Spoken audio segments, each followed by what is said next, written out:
안녕하세요. 땅에 미친 농부 땅민홍입니다. 현장에 임장을 가다 보면 어려운 부분들도 많지만 반드시 필요한 것이 있습니다. 바로 현지 부동산과의 교류입니다. 많은 분들께서 현장에 임장을 가서 어려워하시는 것들이 도로 파악이라든지 입지 파악, 그리고 그 땅에 대한 권리 분석인데, 그런 것들을 하기 위해서는 일단 물건이 있어야 됩니다. 그래서 많은 분들이 현장에 가서 일주일에 한 번, 보름에 한 번 이렇게 현장에 가서 그래도 다양한 부동산들을 좀 다니시고, 그 중에서 이제 두세 번 정도 가서 친분이 쌓인 부동산들이 있으신 분들이 있을 거예요. 이 정도 되신 분들은 이제 투자가 임박했다라고 보여지는데, 이제 현지 부동산에 가서 어떤 행동을 했을 때 내가 좋은 물건을 받을 수 있을까? 물론 부동산에 가거나 아니면 그냥 내가 몇 군데 부동산에 명함을 주고 왔는데 그냥 문자로 온 물건들이 좋은 물건일 가능성은 사실 굉장히 희박합니다. 그렇지만 그 중에서도 현지 부동산도 모르고 땅을 내놓은 지주도 모르는 정말 진주와도 같은, 보석과도 같은 땅들이 정말 간혹 나올 수도 있기 때문에 현지 부동산들과는 친분을 맺어놓는 게 좋은데요. 저의 실제 사례를 한번 이야기해 보도록 하겠습니다. 여기에서는 이제 부동산 사장님들에게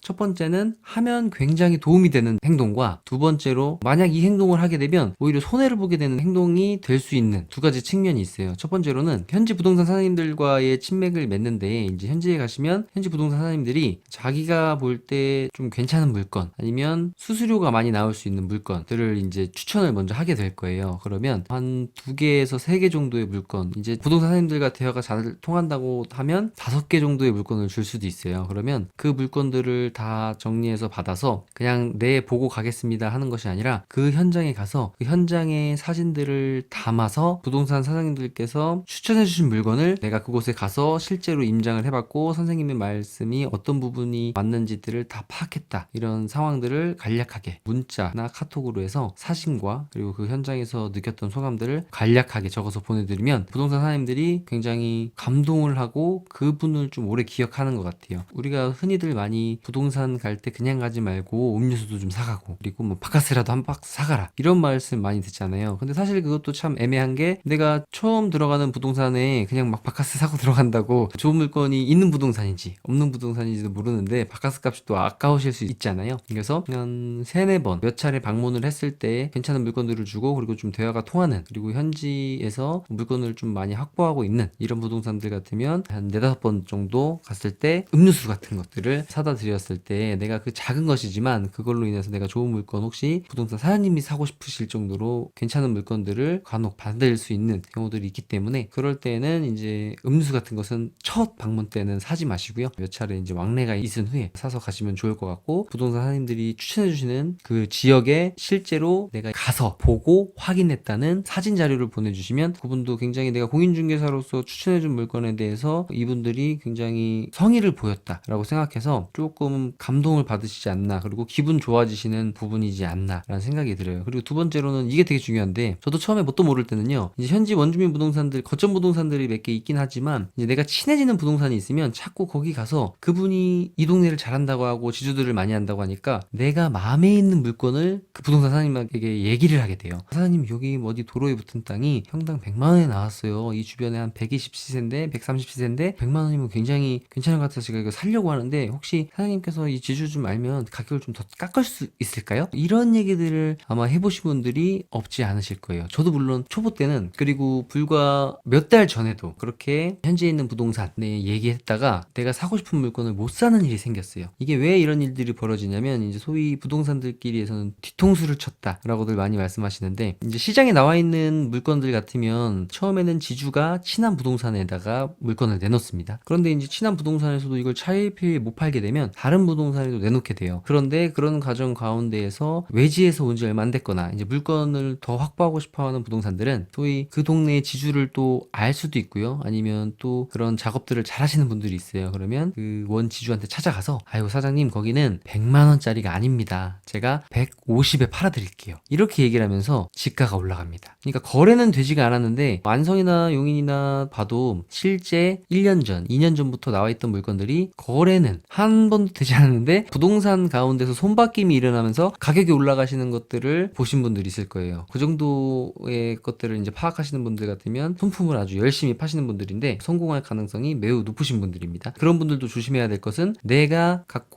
본 물건, 내가 가격을 지금 조율하고 있는, 협상하고 있는 물건들을 절대 다른 부동산에게 이야기해서는 안 된다. 왜냐하면 부동산 가운데서도 그리고 상도덕을 잘 지키시는 분들이 많은데 이제 간혹 가다가 좀 욕심이 있잖아요. 어쨌든 공인중개사분들은 그걸 중개하는 게 일이고 중개하는 과정 가운데서 수수료를 받아서 생계를 유지하시기 때문에 물건을 확보하는 데 있어서 욕심이 날 수 있어요. 그렇기 때문에 그런 분들을 시험에 들게 한 여러분들이 잘못한 것입니다. 그러니까 어떤 물건이 있을 때 자꾸 그것을 다른 부동산에 이야기한다거나 가격이 이런데 좀 더 깎아주시겠어요? 라고 했다가는 내가 사고자 했던 물건도 살 수 없는 상황이 올 수 있다 라는 팁을 좀 드립니다. 일반적인 분들이 진짜 많아야 일주일에 한 번, 한 달에 한 두 번 정도 안성이나 원삼 지역에 그리고 배감 지역에 이제 임장 가신 분들 같으면은 부동산 들어가기도 아마 머뭇머뭇 하실 거예요. 그런데 부동산 사장님들도 똑같이 선생님들 같은 사람이고 사람과 사람이 만나서 어쨌든 좋은 물건을 갖고자 그렇게 만남이 이루어지는데 그 과정 가운데서도 좀 다양한 고도의 심리전이라고 할까요? 그리고 부동산 사장님들도 사람이기 때문에 저에 대한 내 상황, 이 매수자에 대한 상황이 너무나도 많이 노출이 되면 또 그것이 매도자의 귀에 또 들어갈 수가 있어요. 그래서 단어 선택이라든지 어떤 말을 할 때 항상 어떤 부분에서는 좀 조심해야 되는 부분도 있지 않나라는 생각이 또 듭니다. 시기가 굉장히 쉽지 않고 어려운 시기이기 때문에 좋은 물건들이 또 내년에도 굉장히 많이 나올 것 같아요. 그래서 계속 임장 다니시고 현장에 가서 분위기도 보시고 그리고 도로 라인, 안성이라든지 용인 지역의 도로 라인, 미래에 앞으로 메인이 될 도로가 어디인지 그리고 차량 소통은 어디서 어떻게 흘러갈 것이며 그리고 이런 공단이 있는 SK 하이닉스 같은 경우, 안성 같은 경우 서울세종 고속도로가 생기면서 산업단지가 생기면서 어떤 도로들이 앞으로 메인이 될 것이고 그리고 지금은 저평가되어 있지만 메인이 될 곳 그리고 지금은 메인이 아니지만 메인이 될 곳 그리고 메인이지만 더욱더 메인이 될 곳 이런 것들을 계속 교차로 비교 분석하시다 보면 어느 순간 이 도로 라인보다는 저 도로 라인이 낫구나 라는 판단, 생각이 드시는 날이 분명히 오시지 않을까라는 생각을 하면서 오늘 영상은 여기서 마치도록 하겠습니다. 저는 땅이 미친 농부 땅민홍이었습니다. 감사합니다.